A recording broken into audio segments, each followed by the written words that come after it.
Selamat siang pemirsa, Anda menyaksikan berita ekonomi bersama saya Zidan Ahmad Mubarak. Menteri Keuangan Sri Mulyani menyebut dampak pandemi COVID-19 pada stabilitas sistem keuangan lebih buruk jika dibandingkan dengan masa krisis di tahun 2008. Arus modal keluar jauh lebih besar dibandingkan di tahun 2008 akibat tingkat kecemasan investor yang sangat tinggi.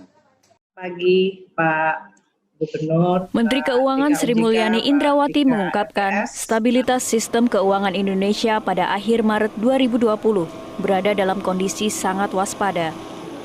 Menurut Sri Mulyani, seluruh indikator menunjukkan kondisi waspada tersebut, seperti semakin banyaknya dana asing yang keluar dari Indonesia, rupiah tertekan hingga gejolak di pasar saham.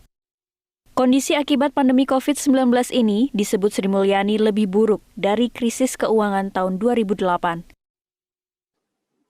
Pada bulan Maret yang lalu, indeks volatility atau VIX menunjukkan tingkat kecemasan investor di pasar saham yang menyentuh level tertinggi sepanjang sejarah.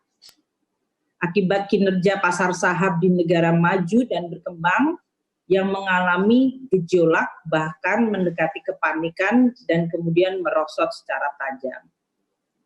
Indeks kepercayaan konsumen dan bisnis global juga mengalami penurunan tajam, melebihi bahkan tingkat penurunan pada saat terjadinya krisis tahun 2008. Negara berkembang mengalami arus modal keluar yang sangat besar, karena investor lebih memilih aset yang aman dalam bentuk dolar. Kementerian Keuangan mencatat, bulan Januari hingga Maret 2020 terjadi arus modal keluar atau capital outflow dari pasar keuangan Indonesia hingga 145,28 triliun rupiah atau jauh lebih besar dibanding saat krisis keuangan global tahun 2008 sebesar 69,9 triliun rupiah dan taper tantrum tahun 2013 sebesar 36 triliun rupiah. Nilai tukar rupiah juga tertekan cukup dalam. Akhir Februari 2020, rupiah tercatat sebesar 14.318 per dolar Amerika dan melemah pada pekan kedua Maret 2020 hingga mencapai level 16.575 per dolar pada 23 Maret 2020. Namun saat ini, rupiah sudah mulai stabil. Direktorat Jenderal Pajak akan memberikan potongan pajak penghasilan pasal 25 setelah wajib pajak menyerahkan surat pemberitahuan pajak atau SPT 2019. Untuk itu, Dirjen Pajak Suryo Utomo menghimbau para wajib pajak badan segera menyerahkan SPT tahun 2019 agar bisa mendapatkan potongan pajak penghasilan pasal 25. Berdasarkan Perpu 1 tahun 2020, tarif pajak penghasilan badan dikurangi atau diturunkan dari 25% tahun sekarang ini menjadi 23% untuk tahun pajak 2020 dan 2021. Kemudian selanjutnya di tahun pajak 2022 dan selanjutnya tarif pajak akan berkurang atau turun menjadi 20%.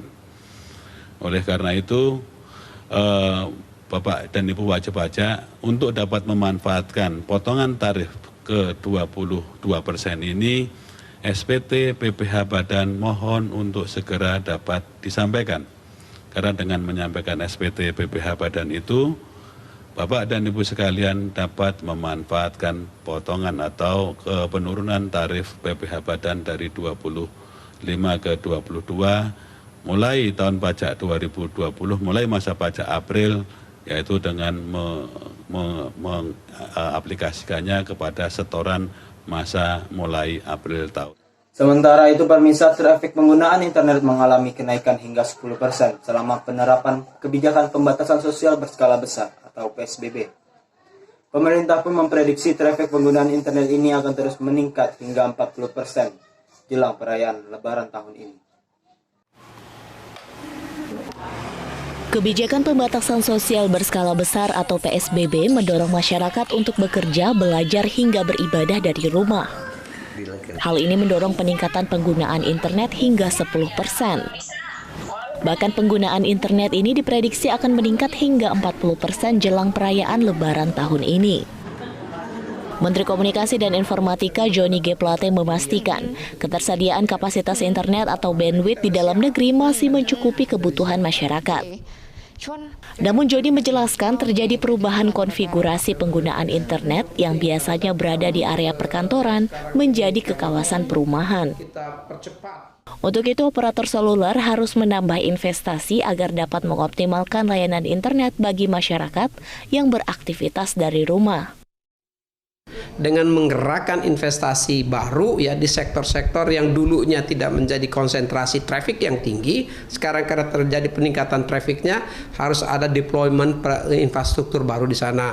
Apakah BTS, genset yang sejauh ini kerjasama bersama operator seluler Indonesia itu berlangsung dengan baik, dan saya berterima kasih kepada operator seluler di Indonesia yang secara tanggap ya, karena melihat bahwa memang kalau tidak tersedianya sarana telekomunikasi yang baik, jaringan telekomunikasi yang baik, ya, internetnya tidak tersedia dengan baik, tentu mengganggu aktivitas masyarakat yang bekerja dari rumah.